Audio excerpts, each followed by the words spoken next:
Welcome to ஜிடெக் audio. இன்னைக்கு நம்ம என்ன வீடியோ பார்க்க போறோம்னா, நம்ம செஞ்ச இந்த 5.1 கலர் கிட் ஆம்பிளிஃபையர்ல என்ன ஆடியோ போர்டு யூஸ் பண்ணியிருக்கோம், என்ன பவர் சப்ளை யூஸ் பண்ணியிருக்கோம், அதை பற்றி தான் பார்க்க போறோம். இந்த ஆம்பிளிஃபையர்ல யூஸ் பண்ணியிருக்க ஆடியோ போர்டுன்னு எடுத்துக்கிட்டீங்கன்னா 5 சேனலுக்கு அல்ட்ரா டிஜிட்டலோட 10 டிரான்சிஸ்டர் போர்டு யூஸ் பண்ணியிருக்கோம்.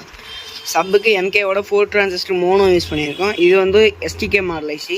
இந்த 5 சேனல் போர்டில் 6 இன்ச்சிலிருந்து 8 இன்ச்சு வரைக்கும் ஸ்பீக்கர் லோட் பண்ணிக்கலாம். இந்த 4 டிரான்சிஸ்டர் மோனோவில் நீங்கள் 12 இன்ச்சு சப் வரைக்கும் லோட் பண்ணிக்கலாம். நெக்ஸ்ட் ஒரு ஃபேன் கண்ட்ரோல் போர்டு ஆட் பண்ணியிருக்கோம். இந்த ஃபேன் கண்ட்ரோல் போர்டு மூலிமா உங்களுக்கு வந்து ஆம்பிளிஃபையர் 45 டிகிரி ஹீட் ஆச்சுன்னா ஃபேன் வந்து ஸ்லோ ஸ்பீடில் ரன் ஆகும். 45 டிகிரிக்கு மேலே போச்சுன்னா வந்து ஃபேன் வந்து ஃபுல் பொட்டன்ஷியலில் ரன் ஆகும். இந்த ஃபேன் கண்ட்ரோல் போர்டு வந்து போத் 12 வோல்ட் அண்ட் 24 வோல்ட் ரெண்டுமே அவைலபிள் இருக்குது. வேணும்னு நினச்சிங்கன்னா டிஸ்கிரிப்ஷனில் இருக்க வாட்ஸ்அப் நம்பருக்கு கான்டாக்ட் பண்ணி பர்ச்சேஸ் பண்ணிக்கலாம். நெக்ஸ்ட் ப்ரொடக்ஷன் போர்டு நம்ம ஜிடெக் ப்ரொடக்ஷன் போர்டு தான் யூஸ் பண்ணியிருக்கோம். பவர் சப்ளைன்னு எடுத்துக்கிட்டிங்கன்னா 3510 மெட்டல் டயோடு போட்டிருக்கோம். கெப்பாசிட்டர் 63 வோல்ட் 10,000 MFT 4 கெப்பாசிட்டர் போட்டிருக்கோம். 5 வோல்ட்டுக்கு தனியாக SMPS வச்சுட்டோம் ஃப்ரண்ட்ல இருக்க VU மீட்டருக்காக. நெக்ஸ்ட் டிரான்ஸ்ஃபார்மர்னு எடுத்துக்கிட்டிங்கன்னா 30030 5 ampere HD special transformer use பண்ணியிருக்கோம். நெக்ஸ்ட் ரிமோட் கிட் நம்ம ஜிடெக் ஆடியோட கலர் கிட் தான் யூஸ் பண்ணியிருக்கோம். இந்த கிட் மட்டும் தான் உங்களுக்கு USB-ல டால்பி DTS சப்போர்ட் பண்ணும். இப்போ நீங்க வீடியோல பார்க்குற ஆம்பிளிஃபையரோட ஆடியோ டெஸ்டிங்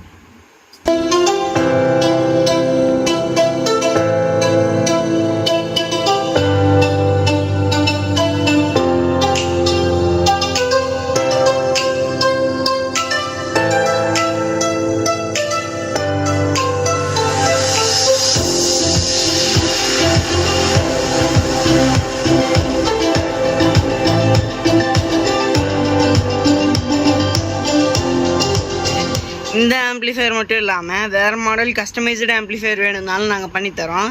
டிஸ்கிரிப்ஷனில் இருக்க எங்கள் வாட்ஸ்அப் நம்பருக்கு கான்டாக்ட் பண்ணுங்கள். தேங்க்யூ ஃபார் வாட்சிங்.